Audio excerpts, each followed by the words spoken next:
Hi, everyone. Hey, welcome back, everyone. It's good to see you. Welcome, welcome.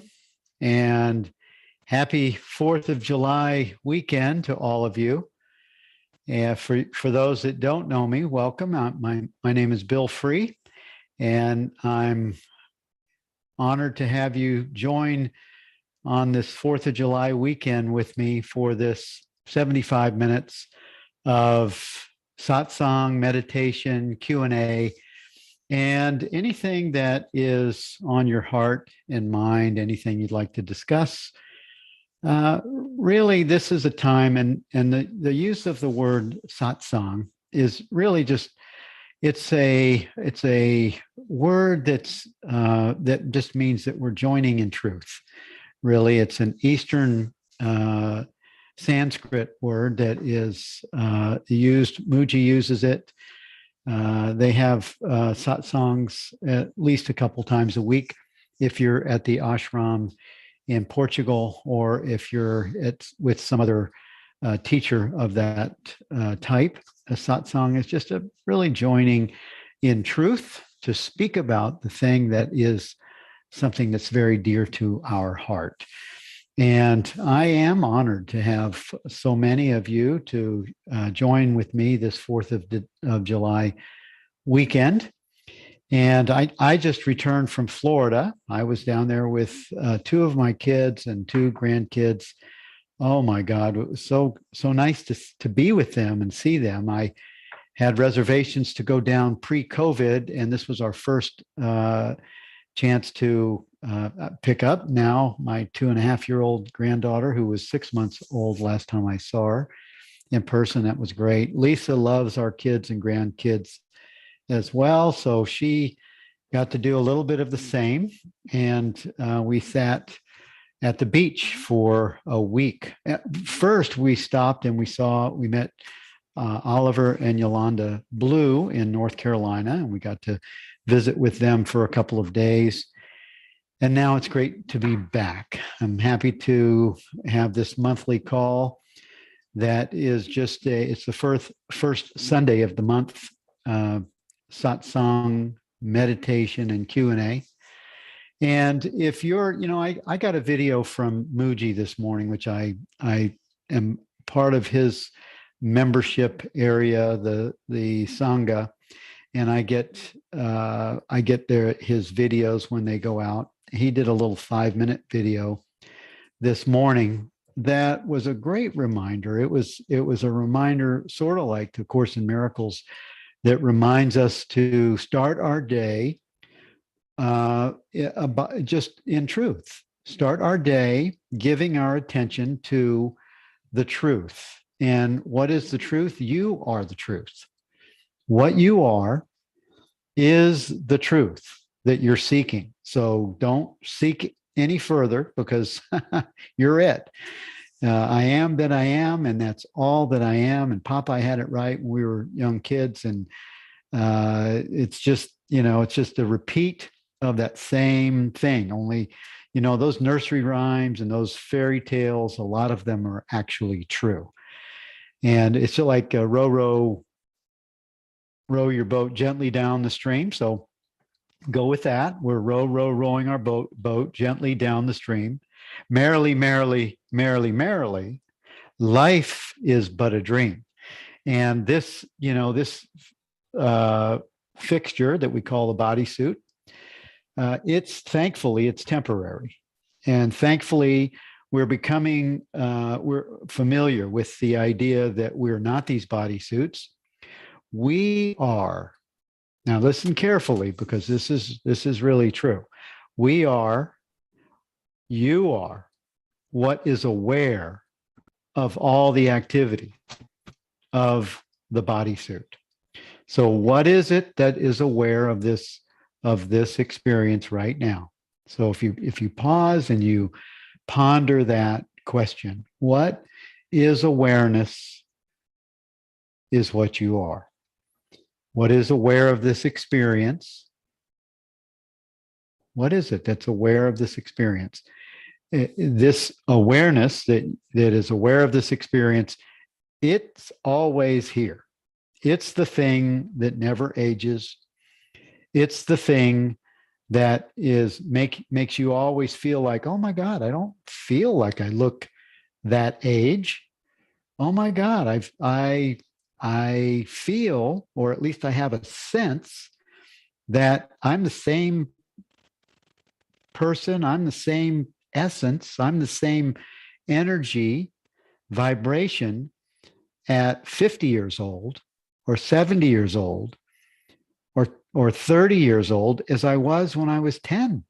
It feels like the same presence that was looking through these eyes is the same presence. It's unaged, it's ungendered. And if I was to ask you, does awareness, this awareness that's always been you, it was you when you were 3 months old, when you didn't know your name or your gender, it was the same awareness that didn't know your parents' name. And that became a learned, repetitive, conditioned understanding. You had to learn that you were Billy or Jane or Debbie or Linda or John or Amy or Barbara, Carol. You had to learn that. But before you learned that, that is your true self. That's the essence of your awareness that is unchanged. It's unchanged by knowing that you or believing or taking on the identity of a male or a female. It's the same you that has no age. And if I invite you to close your eyes, we'll have a short meditation. And this is what I loved about this video that I watched with Muji this morning. It was a 5-minute video reminding us that when we put our attention on the essence of our true nature, on the essence of our reality, on awareness, just bringing your attention to the first question, what is it that's aware of this experience? And there's no label for it. There's just awareness is aware of experience, and there's no label for awareness. Awareness just is. It's the isness of I am. And when we bring our attention, we're just relaxing our attention on and as awareness. Awareness is aware of the sound of my voice. Awareness is aware of the skin that your bodysuit, your personal self-identity, it's aware of the skin experience, sensations. This awareness is aware of thoughts. Thoughts come and go, right? You don't choose them. They just come in. You act on them or not. But you, awareness, you remain unchanged by thoughts. You remain unchanged when a tingle comes in or a sharp pain or some body sensation that's uncomfortable or pleasurable. You, awareness, are aware of that experience and you're untouched by it. You are prior to body sensations. You are prior to the ideas of identity. You are this awareness, this essence of I am, that is the same statement that Jesus said when he said, before Abraham, I tell you truly, I am. And this is you.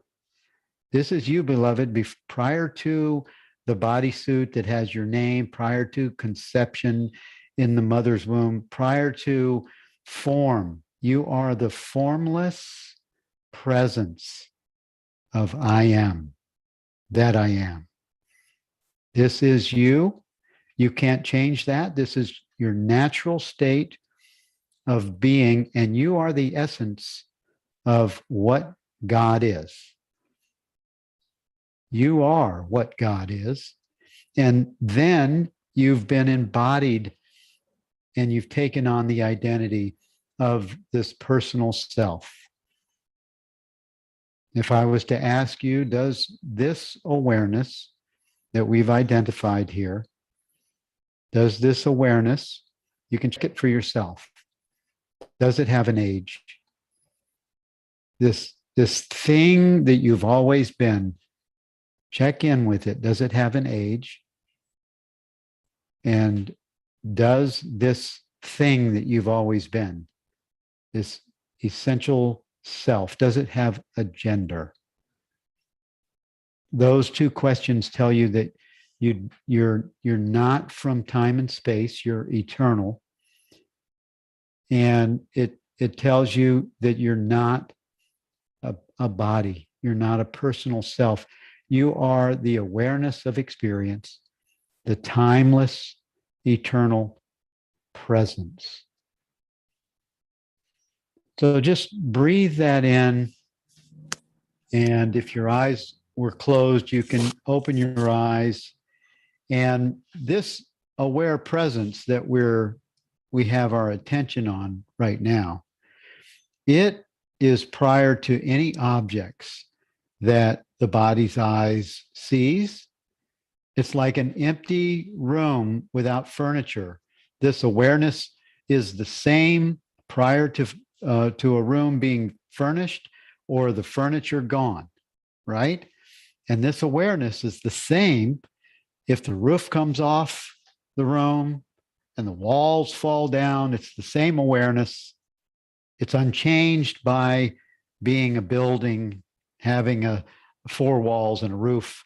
It's the same awareness that is timeless, eternal, and it is endless. If this endless reality of awareness extends beyond the Milky Way, beyond galaxies and space and time, this is you. And I know, take a deep breath if this is too much for you. Just take a deep breath and just allow that understanding to be, if you don't believe it or if you don't want to believe it, just allow an open mind to be open to it maybe being true. Many of you know that it's true because you know that you are. You know that you are you're an experience that's occurring, and maybe you don't know how the bodysuit comes into play, but you are the awareness of that experience prior to the experience. And we want to anchor ourselves right there.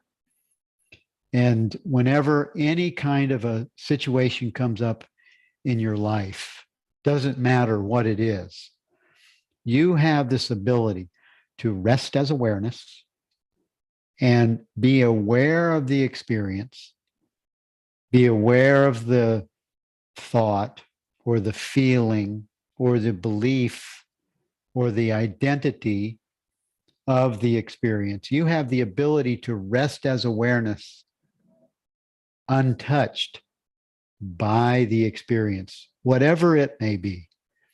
And this is a resolving place of respite. It's a resolving place where you can find rest and you can find the peace that you're looking for. And this peace will bring back to you the joy and the happiness that is your birthright. It's your true self. It's your true nature.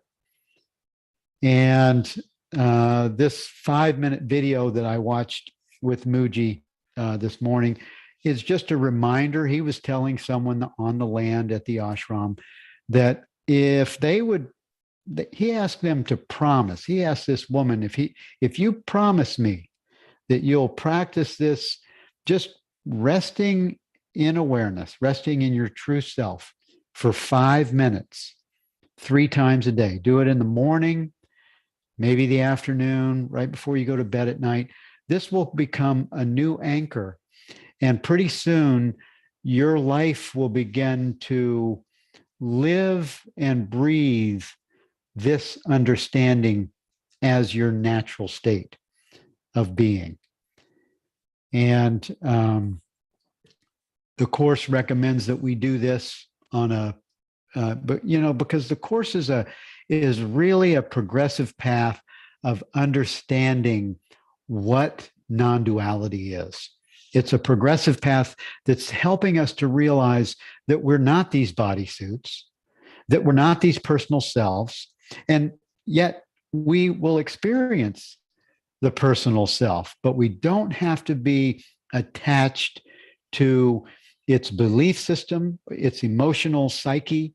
We don't have to be attached to the experiences that the mind is fearful of, worried about, and all caught up in, that causes the bodysuit to react with all kinds of weird illnesses and contractions and resistance that makes it sick, makes it tired, makes it have symptoms of anxiety, worry, and fear, and then lose control of the psyche. We can use this understanding to rest as self-realization, rest as self-awareness. And when I use the word awareness, I will boldly say, confidently say, that awareness and God are the same. Awareness, what you are, pure presence, pure awareness, and God, they are the same. They are the same, and that also equals love. You are what God is, you are what love is, you are what peace is, you are what happiness is, you are what you have always been seeking, you are what Jesus is, and Jesus is, he's just a bodysuit too.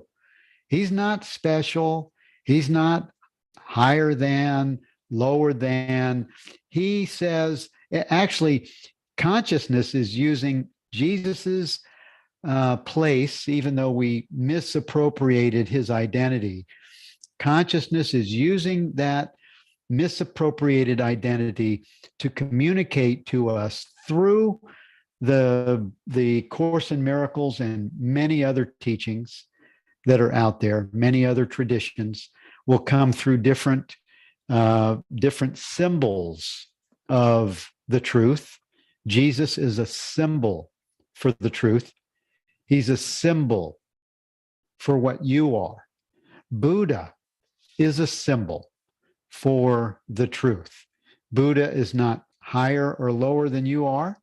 Those guys, like Ramana Maharshi, Krishnamurti, Atmananda, Krishna Menon, many other saints, Mother Mary, all of those great saints, all those great sages of our time or of history, they are but consciousness, parts of our aspects of ourselves that remembered their identity while still in a bodysuit, and it was recorded as an experience. Of course, lots of it was distorted, lots of it got kind of misscribed, and A Course in Miracles came into this time and space for us to clean up a lot of those Christian mythological misunderstandings. I'm grateful for that. I'm also grateful for the Christian faith. I'm also grateful for the other traditions, including atheism. I'm grateful for atheists. I'm grateful for Christians. I'm grateful for all the different traditions that have held us in a way to have a moral compass, to have a barometer by which to lead our lives, so that we wouldn't be so barbaric. If you look at some of the history and you look at, oh my God, the barbarism that we came from, like the Roman culture was barbaric.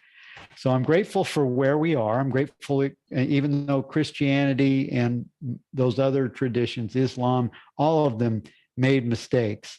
They held us in some sense of a moral bubble, even though it took thousands of years to come about. Now we've come about. This is our time. This is our time for God to know itself. You not the bodysuit. So don't misunderstand what I'm saying. You, the bodysuit, are an object of experience. You, this bodysuit, just be aware of it, like watching a movie, like watching the Linda movie or the Chuck movie or the Bill movie. Watch it like you're watching a movie, and don't get attached to the screenplay. Don't get attached to the experiences of the movie, and you'll have a much better experience in the bodysuit. And so that's my sort of my opening conversation, meditation with all of you. I really appreciate your joining with me today. And I don't know how long I'm going to continue with the first Sunday of the month talks. I'm looking at opening a weekly presentation where I do something in the text of A Course in Miracles, and using the non-dual language that I was compelled to bring forth over an 18-month period.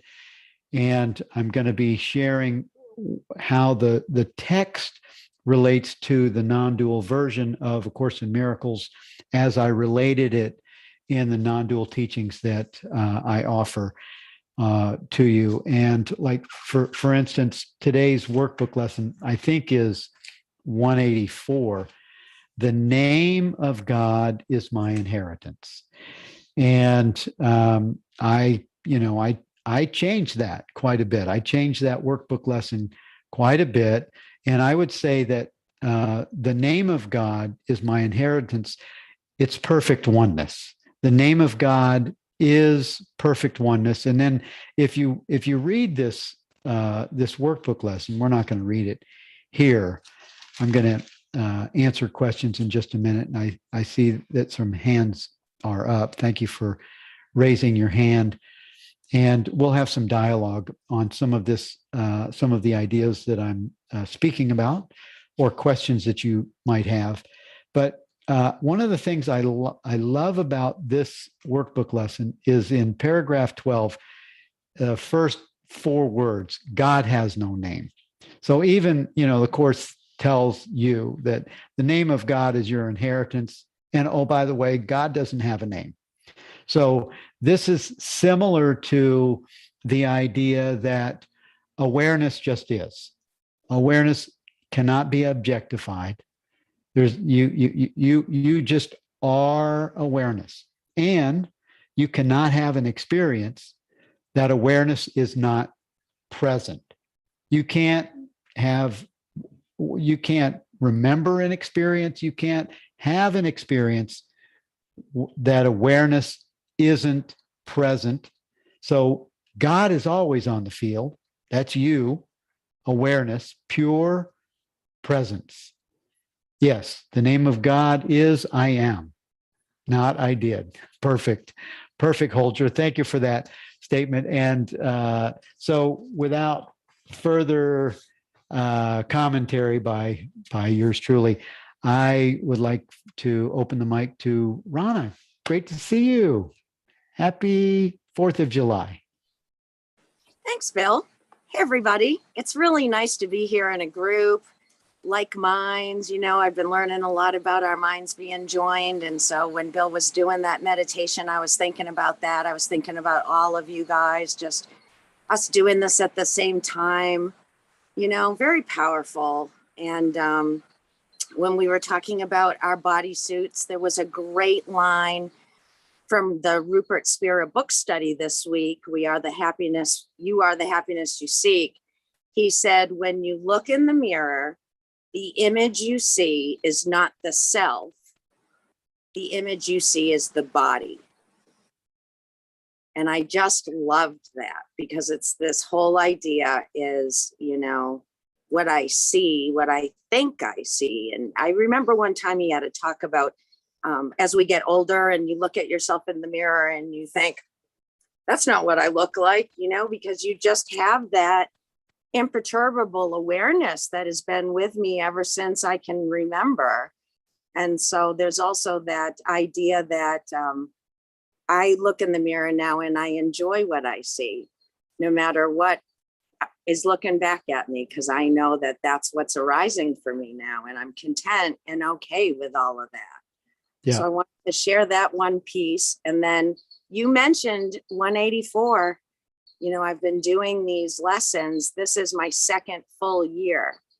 And I've got things underlined from last year going through it with you in the non-dual translation. And just, my goodness, this year things are becoming even more clearer and certain for me. And this morning's lesson was a direct experience. You had mentioned that in the video, that it could be a direct experience. And it was. I could see how this lesson explains in language I can understand now, maybe could in a year ago. You know, my awareness is really coming on the scene now, but I can see how, you know, I've created names and labels for all these objects, and I get so caught up in all of it, and I forget the truth of who I am. And it tells us the function of that, because we have to communicate to each other somehow. You know, how are we going to pass these ideas along unless we have a way to communicate? But it's so limited.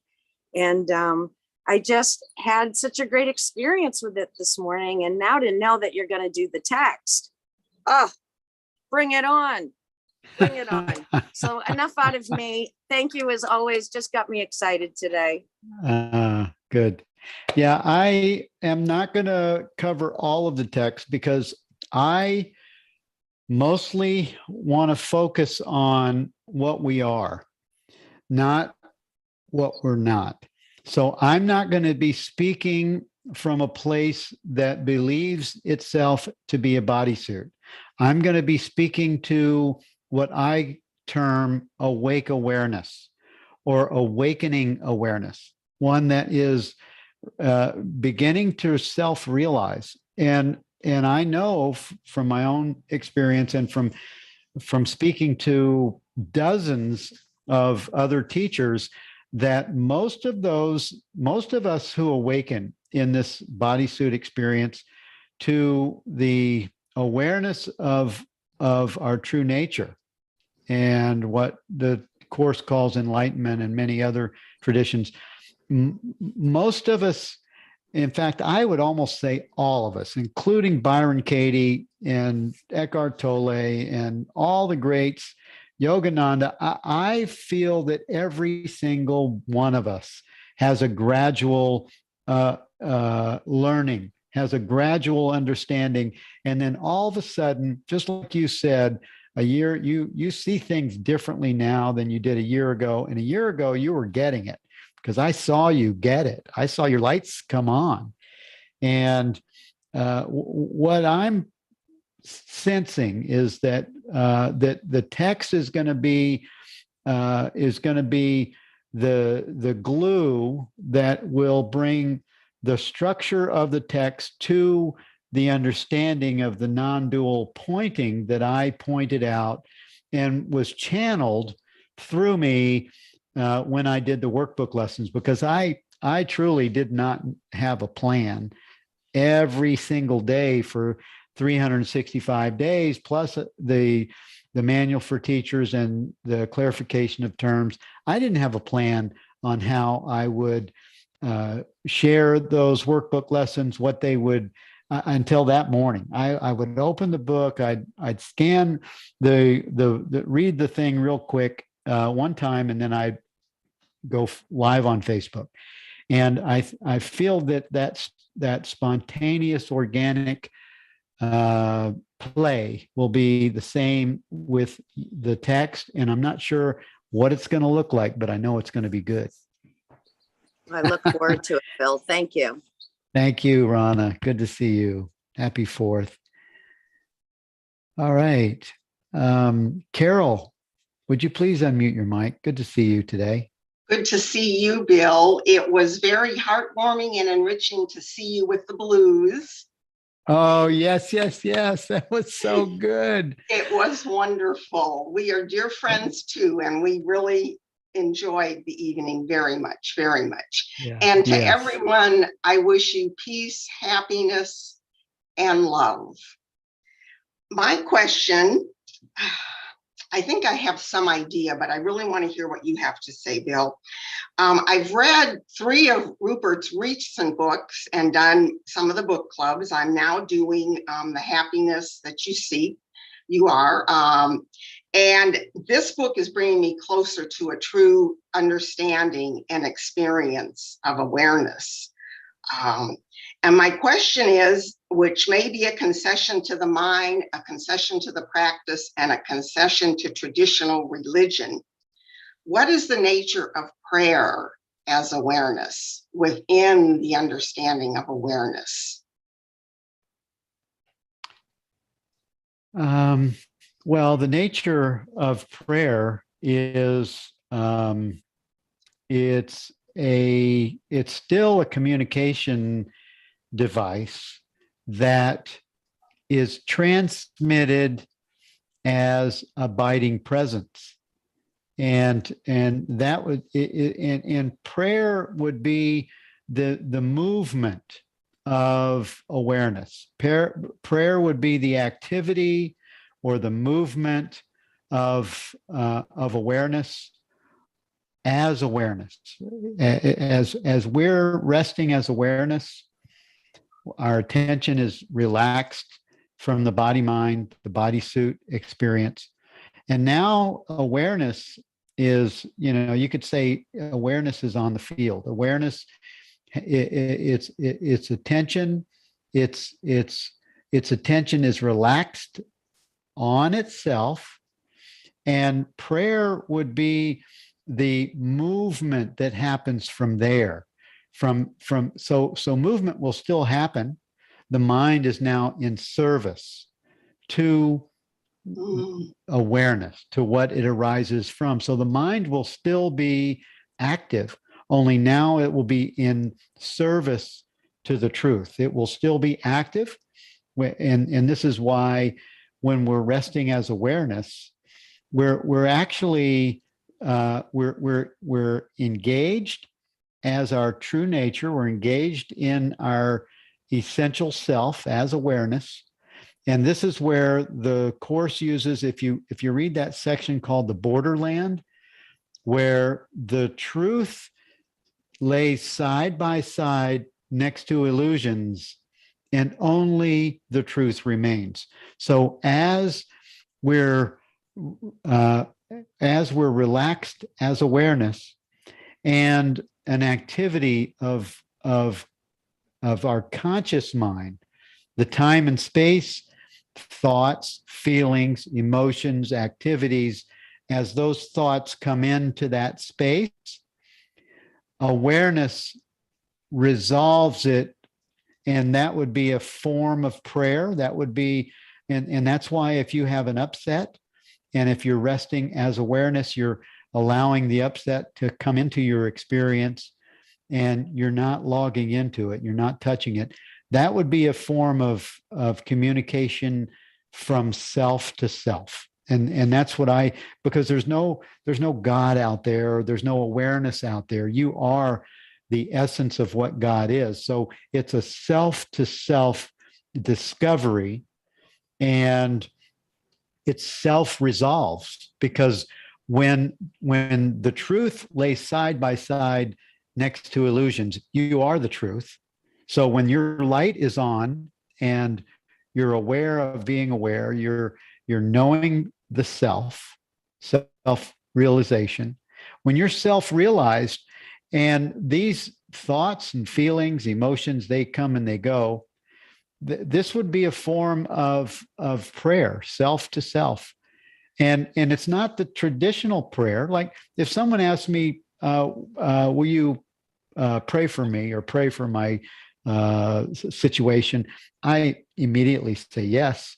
And I drop into awareness and I contemplate, I just ponder whatever is being brought into the thoughts for Bill to contemplate, anything that is being given to me to pray about, like the shooting with those kids. I dropped as awareness. I just dropped in and I waited for thoughts, feelings, emotions, compassion for the relative bodysuit experiences that were parents, the shooter, the kids that were killed, the ones that were left. I feel that form of prayer, it came in, and it wasn't something that anyone actually asked me to do, but that would be another form of prayer, just compassion of beingness that is only good and doesn't want to see harm to itself. Because even that shooter, he's or she, whatever the bodysuit experience is, most of them are hymns, and they are also God. They're not God. So it's just a dropping in of beingness, and it's spontaneously experienced, and it's not real. It's just a place where you the self realized. It just goes and it moves into that space in service to the truth. Thank you, especially bringing back that is the mind becoming the servant. Very much. That really was a key piece for me. So thank you, Bill. You're welcome. Good to see you again. And I'm going back down to the blues. I have carpenter skills, and I'm gonna help Oliver rebuild a deck on the back of his house. I'm going to go down there in August with my tools. All right. Linda Joy, it's good to see you. Welcome. Good morning. And I just want to thank you, Bill. Number one, I had a feeling this was going to go away. And when I got the the update yesterday, I was so happy you were going to be with us this morning. And I'm so happy to hear that you are planning on continuing something, because for me, the Sangha, you called it a Sangha, and that word just means so much to me. And joining with you and everyone that's always with you and Lisa is just so heartwarming. And you gave me a gift last month, and I'm going to make this very short. I'm not going to explain what it was, but you gave me the gift of, actually, you freed me from a lot of I'm a school teacher and I'm a learner. And so I have been in classes and learning and studied religions and everything for years. But since I came into AA a little over 40 years ago, I've been on a very clear spiritual path. And I have been in and out of Course in Miracles maybe 2 or 3 times. And you shared with me last week, I was confused. All of a sudden, I was confused in chapter 30 with rules. Oh, that word rules just, really triggered me. And you just freed me from that. You just said, you don't need that. You basically told me I didn't need it. And I was in tears when I got off the call, because I know I have it. There's nothing more. I've spent 40 years being in this, being with this, knowing I am, listening to James and you and all. I can name teachers. Ram Dass was the first person who really put me on this path. And I realized that since COVID also gave me a gift, And I quit teaching because I just could not go back into that chaos and things that, were going on around COVID, coming back to the classroom. And I realized the gift of that was every single morning I sit in my chair in my living room, looking out in my garden at my hummingbirds and my orioles feeding. And I sit for probably an hour to 2 hours listening to whoever it is. Lisa's 40 days right now. Oh, what a gift. And I went through the other class, the 12-week, and in you, and I listened to something every morning, and I thought, oh, I'm not meditating regularly anymore. And I said to myself, oh, stop it. You're doing your spiritual practice. You're being guided. And I truly believe that today, Bill, that I am guided every single step of the way to exactly what I need to do. And when I sit there and let go and know that I am in that sweet, sacred territory of silence, I know that I am. I know that I'm held. I love the expression that I've gotten from my background with Science of Mind and Ernest Holmes. I've lived with that oneness, knowing we're one. I enjoy the non-dual work, but I realized I've got it. I'm all I have to do is let go and fall back into it. Just so I remind myself, let go each morning. And I say, oh, this is so beautiful. Thank you, thank you, thank you. And I don't know if I'm making sense, and I don't care, because part of what's happening for me in this last year is I am losing. I feel like I'm going crazy. Does that make sense? I sometimes feel like I've really, really lost it. But then I realize as I sit down in the morning, that next morning, there I am again. And I say, here I am. And oh, I am here. Yes, here I am. Thank you, Lisa, for those words this week. And God's word is God's voice is with me all day long.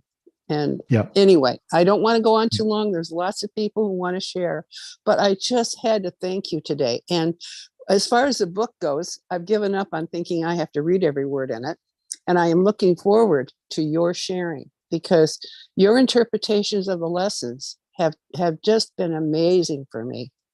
Because I have that hang up on the male energy that comes out of that at times. And so I do anyway. too. As a male bodysuit, I do too. It works way better than him or her. And I like to, if it's going to say him, I want to use her just to bring it in a relative sense. But it's really an is.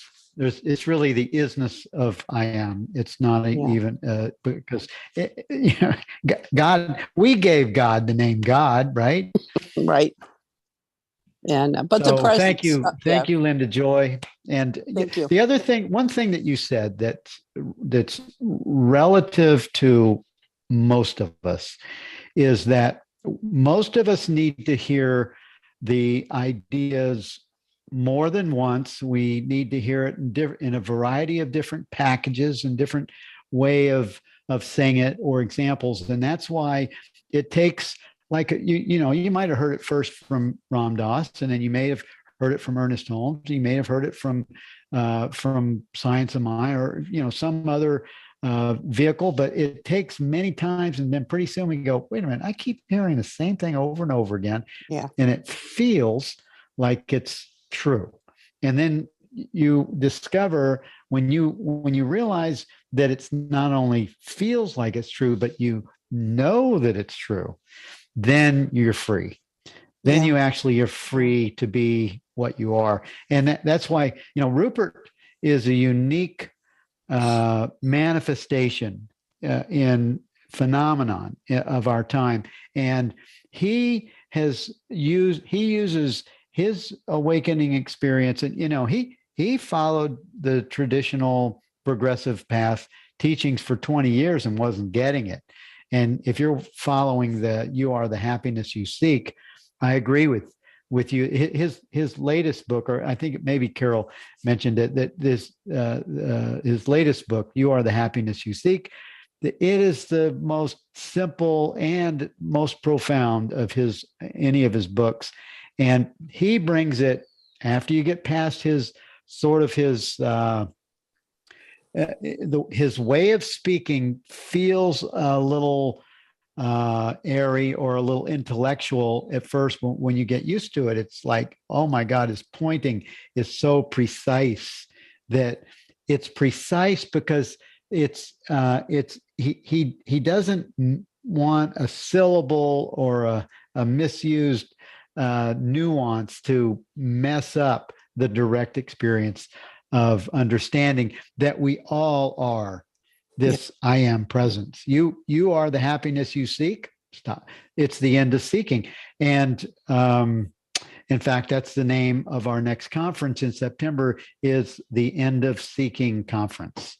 So Oh, wow. No, I'm yeah. with you on the Rupert books too. I am part of your Yeah. book club, and I'm Yeah, so I grateful. know you are. Yeah. Mhm. Yeah. Thank you, Linda Joy. Okay. All right. And Dago, how are you doing? Happy 4th of July. Good to see you. Hi. I Hey. love being here. It's like one of the best. Yeah, it's the best. So thank you so much. So it was amazing. I was having this like discomfort and it's okay. And so I talked to Lori, and it was just so amazing. She just said, go back to the main practices of welcoming everything as it is. And I got the directions just that I don't need to do anything. I can let everything, whatever is happening, whatever discomfort, whatever is going on, can just let it just be as it is. I don't need to do anything.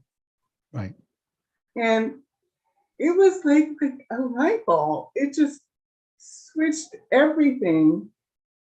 And then it was amazing that, so I just had this just amazing day of letting everything just be as it is. And then the next day, I was trying to like, I have signs in my room to remind me of different things that I'm doing. And so I was trying to make a sign for this. And I got the words a little bit off. And so I still was there, but I wasn't like as free as I was or whatever. And then I think a couple of days ago, I just realized that it's like what you said, it just takes time. Things take time to find whatever it is that you're looking for. It takes time to come through. And so now, like I have it and it's hanging on my wall. It was so amazing just to see that, oh, I didn't have the right like words or however I did it. But it's okay. It's like you take one step or whatever, and and God is with you and showing you and carrying you and taking step by step. So it's just been just such this gift to let everything just be exactly as it is and let it come when it comes and however it comes. It's beautiful. Yeah. So I'm so grateful. So thank you. Well, and you are the God, not the God, but you are God that is holding you in this space that is revealing itself as your experience, and yet you're aware of the experience untouched by the experience. And the Course is, it's been saying all along, and other traditions too, but the Course has a great section that says, I need do nothing. And that's what you're saying. I need do nothing. Let everything be exactly as it is. Don't touch it.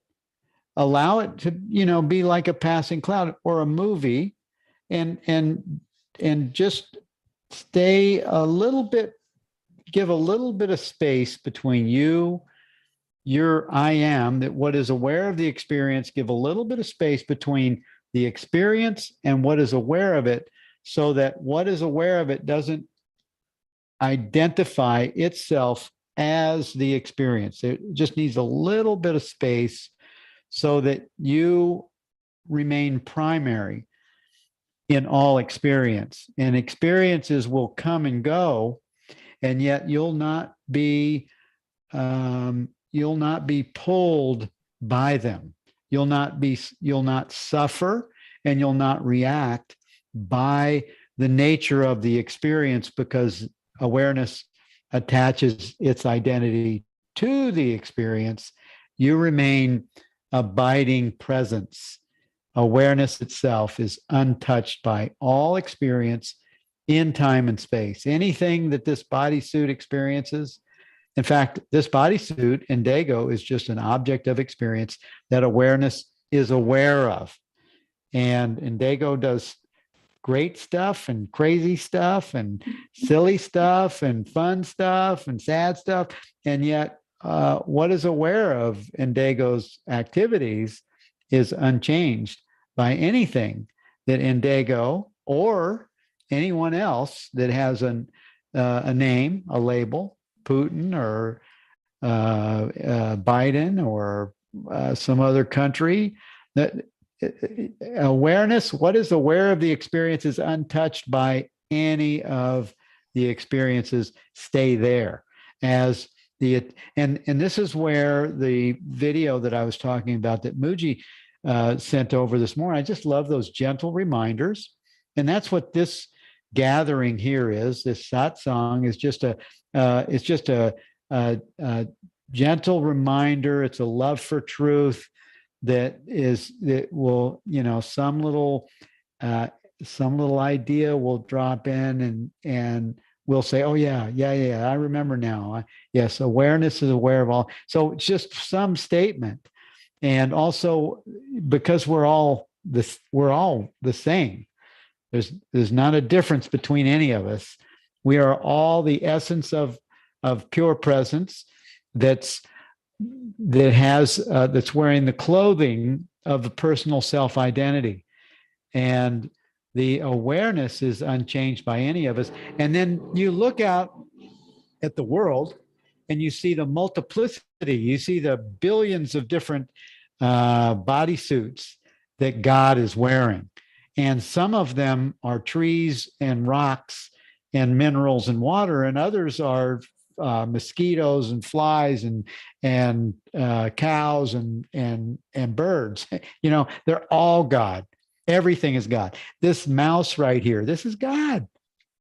So enjoy your experience being aware of the truth that sets us free. And now we can go about life in a much lighter way. It doesn't mean that the bodysuit stops having health issues. It doesn't mean the bodysuit stops having relationship or financial or other kinds of situations.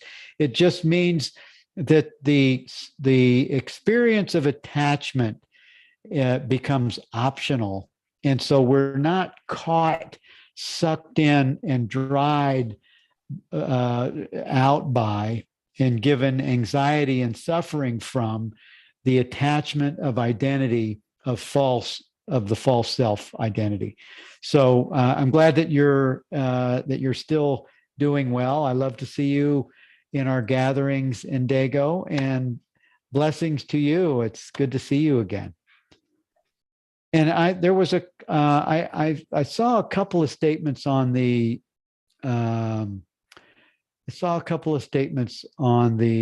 chat. So let me just look at this. Shelley said, no more, let's see, something about the book study. No, what I'm saying is I don't know if I'm going to keep doing these Sundays. We'll see when I start the text. If it's too much to try to keep up with, the book study will stay on, and I'm still working on the conferences and the documentary, the Awakening Mind documentary. So I don't want to give myself too much to do. So I may pull this, and when I bring that text in, I'm not going to pull those other things. And then I may do these spontaneously. I just don't know. We'll just have to see where it goes. You make total. Oh, she was talking about you making total sense. I think Linda Joy. So I'm picking up on this. Can we find the Muji message on YouTube? No, you have to be part of his member area. I signed up for that for about 5 years ago. I just do that as a kind of a financial way to support the Sangha. And I get these videos as being part of Muji TV. So it's on Muji TV, and we're not allowed to share it. But it is one of those things, it's kind of like, this is free, but we have member area activities. We have member area things that we offer. And many of you that are here are part of the Evolve member area. Others we have that are free, that ACIM and non-dual, that's free right now, but it's coming offline. So if you haven't participated in it, if you haven't taken advantage of it, it's not going to be free pretty soon. So you might want to pick up on that and start. And if you're a member, you won't be taken out. So if you're not a member of that, it might be a good time to get in, just giving you a heads up. And we have about 20 minutes left of our time together. So if there's any other questions, I'm happy to answer anyone. Francisco, do you have your mic unmuted for a reason?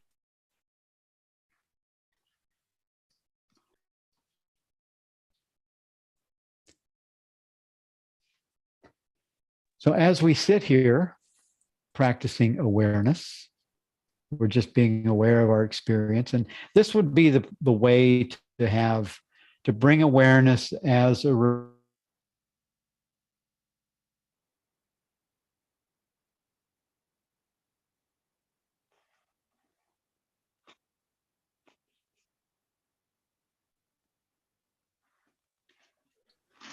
that's a perfect opportunity to practice what's always present, what's always revealing itself as I am. And just short moments of awareness, practiced many times, becomes your new default.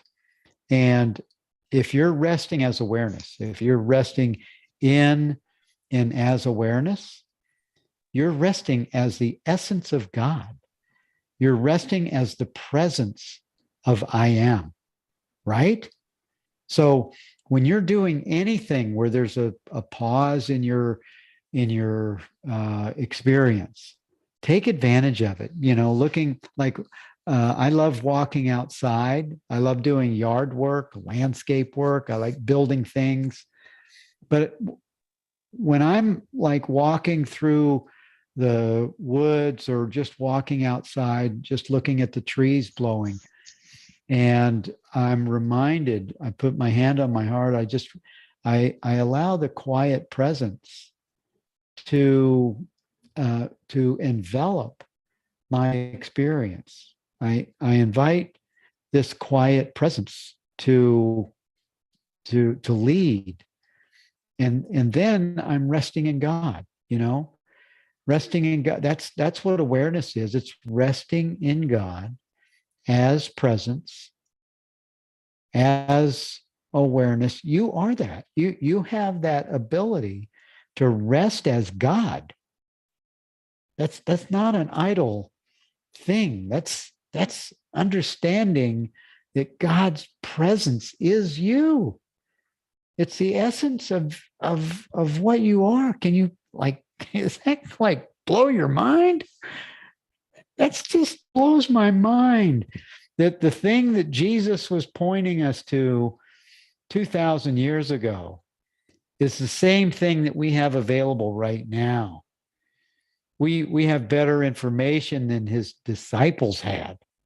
We have better understanding and a direct experience without the confusion. It's available to us in thousands of videos that are available for free online. And this satsang experience, you are reminded that you are the essence of I am. I am that I am. The same words that were spoken to Moses through his own mind that he misappropriated He misunderstood because of his conditioned mindset. He thought this voice was outside of him. He didn't realize that I am is I am, and it's you. It's the same. It's not different. It's not separate. It's the ancient idea of presence, speaking to itself as an embodied experience. You are the embodiment of what God is, of the essence of I am. That's amazing to me. Ariana, would you please unmute your mic? I see your hand is up. Hi, Bill. How are you? I'm really good. It's good to see you. Thank you. I kind of had a little aha moment when Linda Joy was speaking, and she was talking about how when the whole COVID stuff happened, she left teaching, and I had my own losing of my job and then getting on SSI and all of that. And I had been longing for so long I just realized that, oh my gosh, that's really what happened for me too. I was able to get out of the matrix of the craziness of the world. And right now, I'm kind of in the best situation I've been in for a very long time. I'm living in Mount Shasta. I have this room that has two big windows on both sides. And I can't tell you how much time I spend just looking out the windows at the beautiful trees that are around this house and just being very peaceful and very quiet. And there are moments that I'm going through a lot of releasing where I feel a real heavy energy leaving my body and that kind of thing. But I just rest in peace and let it happen, and lay in bed and just allow it to release. And I'm grateful that it's releasing.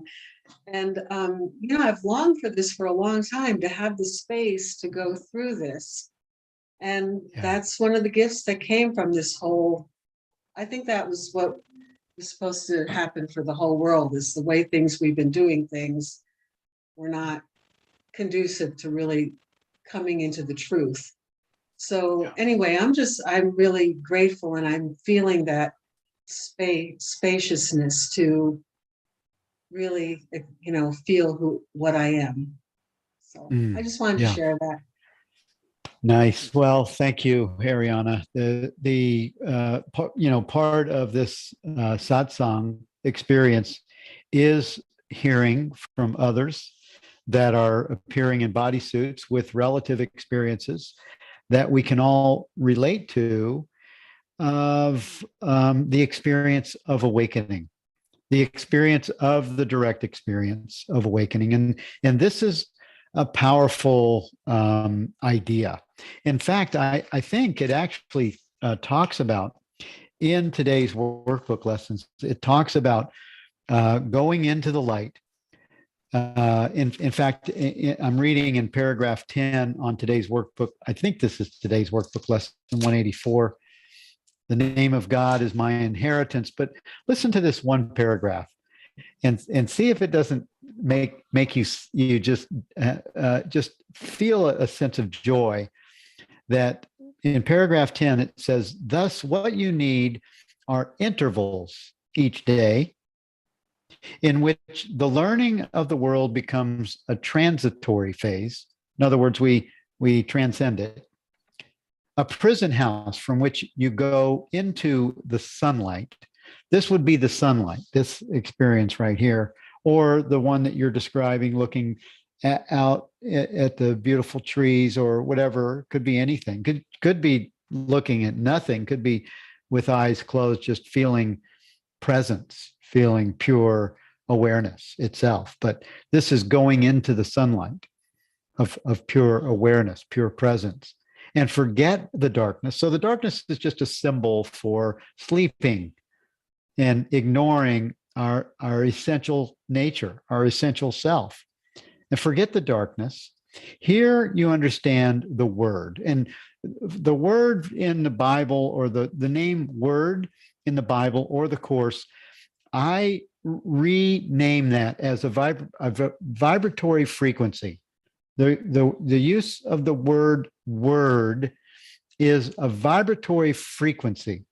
So here you understand the word, the name, which God has given you. So the vibrational frequency of the idea of a name, which God has given you, which aware presence, awareness, I am that I am has given you, given to itself, which is you, the one identity which all things share. And I'll drop that identity in here, aware presence. It's the one identity that all things share. It's aware presence. It's pure presence. The one acknowledgement of what is true. And then step back into darkness. So we go back into these personal identity bodysuits.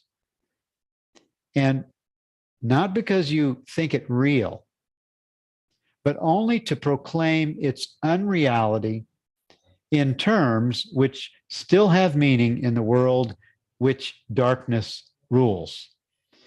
So I love that idea, because this is what happens when, you know, as you mentioned, COVID has a silver lining and a gold thread that it goes with it. It inspired me to start having conferences, and it inspired me. And I love being able to walk into my office and have this platform to be able to share with hundreds and thousands of people all over the world content and ideas, inspiration that help them to remember their true self, their true identity.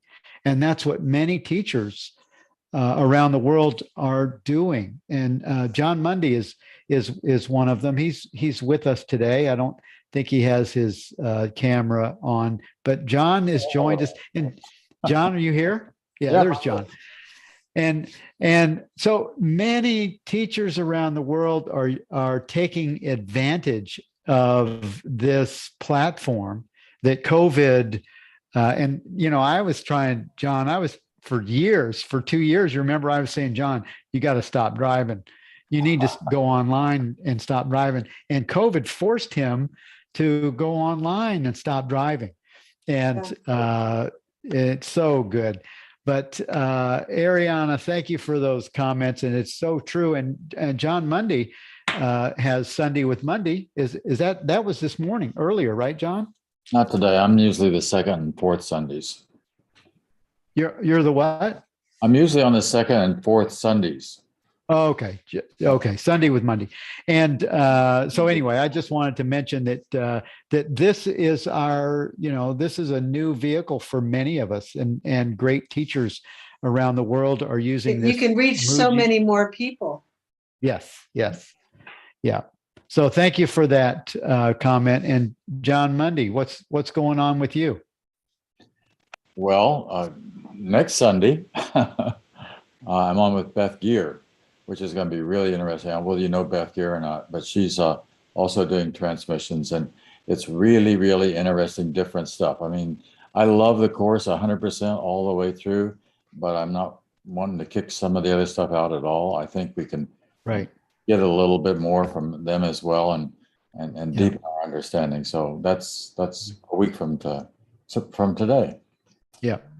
So John Mundy, thank you for what you do. That's one of the things that I've always loved about you, John. John is probably one of the oldest Course in Miracles students on the planet right now. And he has, one of the things I've always enjoyed about you, John, is your openness to other traditions. And a willingness to listen with an open mind. That's encouraging, because we can't get stuck on things like the Course. We can't get stuck on, like, we got stuck on the Bible for a long time. If you get stuck on the Course, you get stuck on Advaita, you get stuck on a single teacher. you might get stuck in quicksand for a little while. But what I do find out, Bill, is that although I may look at a lot of other things, I keep coming back to the Course as the center. It just, Well, yeah, me too. oh, I mean, you heard what I just read on that one paragraph. It's talking about a direct experience of remembering the truth. So we pause as awareness. We pause in the borderland of experience as the truth that we've always been, and we allow these passing clouds to come into our experience, going into the sunlight. And then we go back into these bodysuits with our personal self identity, and we live from an embodied Christ consciousness. We live remembering that sunlight, and it pervades and it starts to soak into the experience of the bodysuit. And we no longer carry the baggage and the psyche and the identity of the body self, limited self identity. We begin to carry our experience and share our experience as a Christ consciousness in a bodysuit. I think there's also a danger in kind of in becoming a Course in Miracles fundamentalist, if you will, which Yes. you then kick everything else out and say this is the only. Right. That's what traditional Christianity's done, rather than being Yes. open to, say, Eastern philosophy and all the expanses that can come to us with the consciousness. Well, what's the 10th characteristic of a teacher of God? The last one. Open-minded. Open-mindedness. There's Yes. an interesting Yes. line there. Yes. This open-mindedness, perhaps the last characteristic a teacher of God develops. Now, why does it say perhaps the last characteristic that a teacher of God develops? That's an interesting phrase that's in there, right? Because it means total open-mindedness, complete open-mindedness. You're not doing anything on Yes. it. Yes. Yeah. Yeah. And that's something that you have, John. You're gifted in that way, and you're an important example. And I just want to say thank you for that example for me and for other teachers. And this is why I keep inviting you back to the conferences, because of your open-mindedness. I typically fundamentalists don't really understand the non-dual, and you're open to that. You've always been open to that. So thank you for your example for me and for many others. Thank you. And Lisa, too, you're doing great work, boy. Thank you, John. Appreciate that. And thanks for joining with us today on this first Sunday of the month for my satsang meditation Q&A. We have time for one more short question, or we're about 2 minutes away from our time together. And thank you all for being here. We will have another satsang the first Sunday of the month next month, but I don't know how long they're going to last. Marilyn, hi, how are you? This is really short. Are you aware of the teachings of Ramesh Balsekar? Yes. Really? Yes. Yep. I am.